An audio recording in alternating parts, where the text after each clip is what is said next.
Welcome back into ESPN Coastal Recruiting. Christian Gokel, glad to have you hanging out with us here as we dive around Savannah.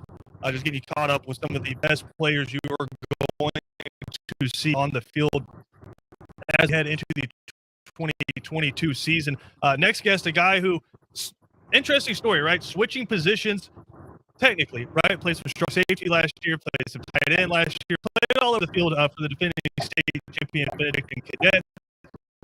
Now, coming into this season as the starting quarterback for the Cadets, and a guy who already has offers at that quarterback position, has already committed to Florida State, even though he hasn't taken a start yet at the quarterback position. Luke Kromenhoek from Benedictine joins us here. Luke, thanks for taking the time, man. I know a busy time of the year, you guys getting back going with football, but as I said, interesting storyline, right? Played strong safety and tight end, backup quarterback last year for the Cadets, and already committed to Florida State. What's it like going into this year knowing you're the guy? Kind of just the mentality that I gotta prove to everybody, that I'm in the position that I'm in, and I kind of have to follow up from that amazing season from last year. And so you're replacing a guy like Holden Garrett. I know you and I have talked about it before, but you bring a different element to this offense, right? You still have a cannon for an arm, can still put the ball wherever you want to, but you're a guy who I like to say kind of brings that linebacker mentality to quarterback position and can do it with your legs a little bit. Talk about that dynamic, a little bit different element that you're bringing to the offense. Yes, this sir. year. Coach Phillips and me, we've talked about it, and we're going to implement a little more RPO type offense this year. So a lot more quarterback runs and throwing on the run and all that good stuff. And obviously a lot of talented guys around you, but you yourself as a quarterback got a lot of snaps last year, but now coming in as the starter, what have you identified as some of the things only going into your junior year here that you need to work on as you take over the starting role?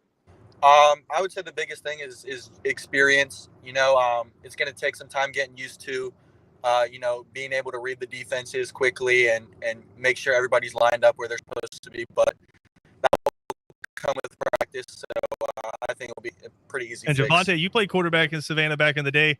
Going from that sophomore to junior year, what kind of a jump is that? Because I know as a starting quarterback, you're the guy everyone in the stadium's looking at, and you're going from underclassmen to upperclassmen, take over a team of that caliber, right? Defending state champs. What kind of pressure is that on a quarterback? Yeah. First, what's up, Luke? Nice to have you on the show, man. Been seeing you in public and real proud of the things you're doing. But that transition to going from underclass to upperclass quarterback is vital. If you huddle or if you don't huddle, everyone's looking at you before the play to make a play. Everyone's counting on you to get the ball to your playmakers. And when things go wrong, they look for you to make them right. So you got to take this summer that I know you're already doing and just work to improve all aspects of your game. But the first thing that you should be, like the first tool that you should be trying to sharpen should be like your leadership. Being a great quarterback, which you're already on the road to be what you already are, it starts with leadership. So everything that you're working, whether it's throwing the deep ball, or throwing the intermediate route, it's putting more touch on the pass, or what have you, quarterback runs, just make sure you're still working on just growing as a leader. And Luke, I'm curious because I know a lot of quarterbacks out there, right? It's become such a specialized position, and you do go to the camps.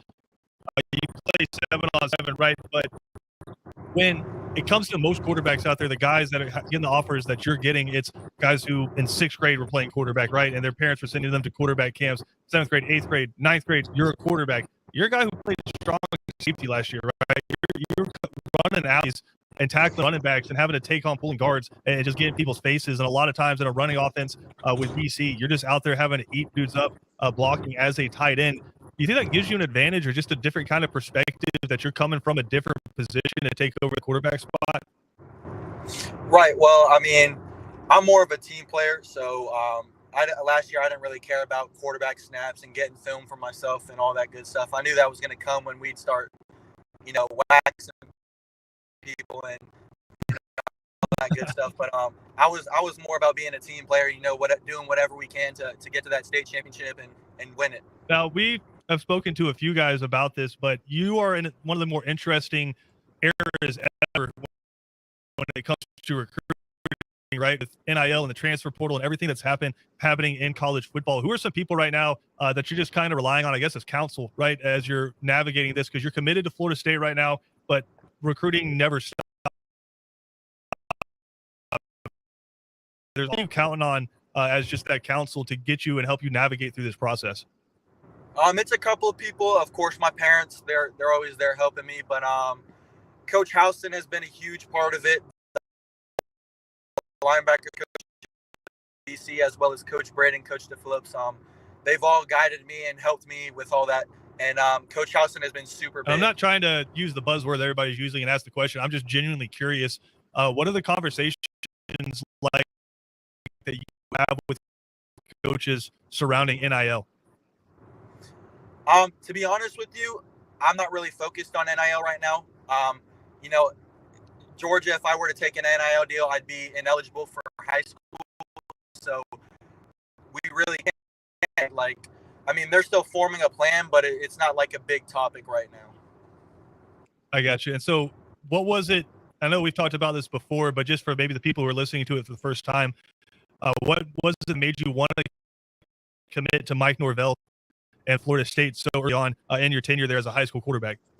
Well, from the beginning, I was there at one of their camps. I went there, and I just loved the passion that the coaches brought. And then as I continued to go on unofficial visits and, just further my relationship with the coaches, I love the vision that they have for the program and that they're making. They're getting a whole new locker room and weight room and turf fields. And I just think that they're on the right college football, be contenders again.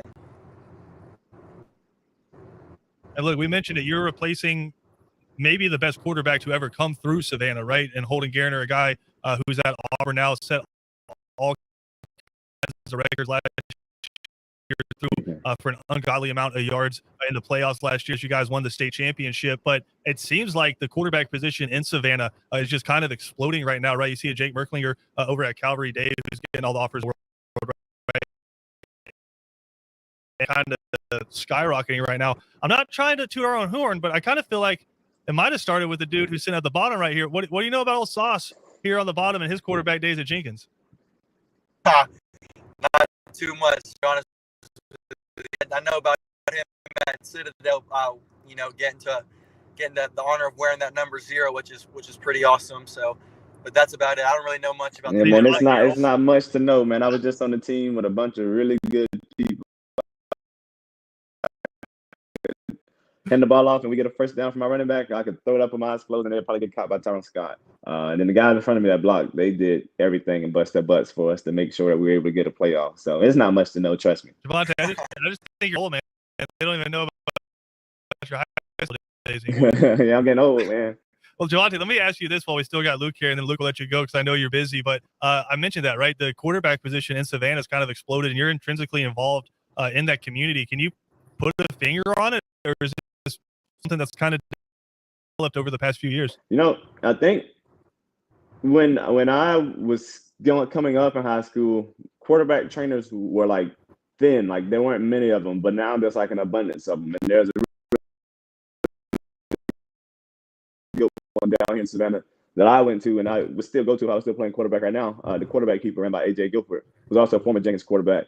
And there's like some in the nearby surrounding areas. And now I think parents and athletes are investing in those trainers to fine-tune their mechanics and technique. And that takes you above the hump. Because everyone can probably throw football. Everyone can throw football hard. Everyone can run up and throw football super far. But college coaches want to see you drive the ball in small windows. And they want to see you put together from your feet to your head. So I know myself and I know Nick Ione, who was a quarterback back in the town when I was playing, Jordan Grant, we all kind of like worked out outside of just practice and trained at quarterback more so than ever. I know Barry Kleinpeter did the same, and just quarterbacks from around the time where Nick and I were playing, Jordan Grant was playing, and I hope I'm not missing some guys, but I've seen just a large increase in the volume of guys that have been just investing the position and working out outside of practice. Yeah, Luke Kromenhoek, the next in line there, just to carry on that Savannah quarterback legacy. Luke, before we let you get out of here, though, I mentioned it earlier on the show. We had Tavion Gadsden on, a big-time defensive lineman prospect out of Jenkins. You are going to see him week 1 when you guys take on the Warriors. We asked him, we were like, hey, do you have anything you want to say to Luke? You guys going to be meeting up, getting real friendly? Hopefully, I guess, for you, not too friendly, right? But he said, hey, he just wanted to warn you, the Gadsdens are coming from the right and the left.